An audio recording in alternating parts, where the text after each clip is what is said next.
video by IGCSmart. Today we will be talking about the Pythagorean Theorem and how to prove it. So, first of all, we need to define something. When talking about the Pythagorean Theorem, we are talking about a right-angled triangle with sides A and B and hypotenuse C. This is incredibly important as it will be later shown in the proof. So now, taking in mind the triangle that I showed you over here, let's have a look at this square. Of course, it is a square by definition because each of these are right angles. There is A and B, A and B, A and B. All four sides are equal, making it a square. So now let's have a look at what we get. So we get this. Now we know that we're looking at this triangle, so therefore the hypotenuse is C. Here the hypotenuse is C as well, and C as well. Therefore, in this square, we've got another square with area C squared. Okay, now let's have a look at all of these four little triangles that we have created over here. So the area of one of these triangles will be AB over 2. Now AB over 2 will be continued over here, over here, over here, and over here. So from this shape, just over here, we can presume that 4 times AB over 2, so all of these little triangles, plus C squared will be equal to A plus B squared. Nice. How did I get this? Well, simply because adding all of these together, all of these four triangles, plus the square gives us the area of the entire square. That's what I wrote out. Okay, now let's have a look at the next one. So in this shape, what do we see? I've rearranged the sides slightly. So we've got B over here, we've got A over here, and we've got B over here, A over here, B over here, A over here, A over here, B over here. This is still a square by definition. It's still a square.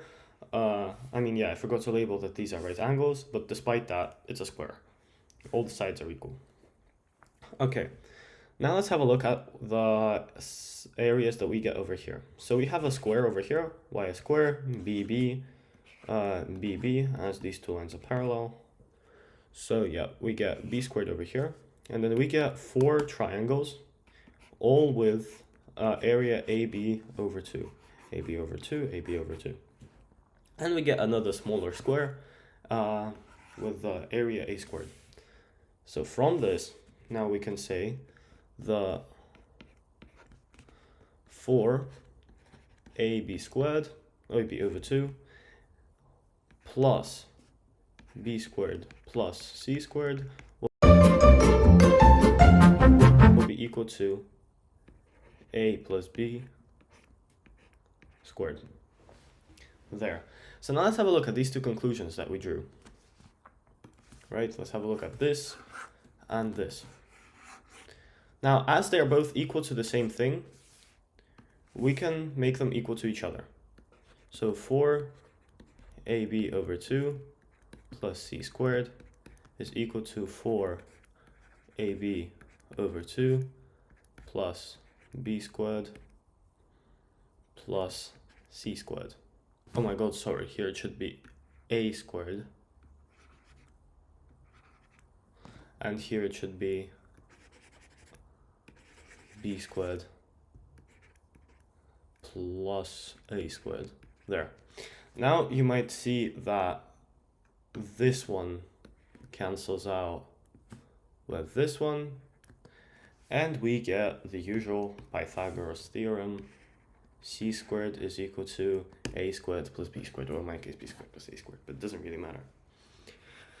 Right, so this is the Pythagorean theorem, and this is used massively in trigonometry. This is used massively all across mathematics, all across geometry. In the GCSE, they love putting questions about the Pythagorean theorem.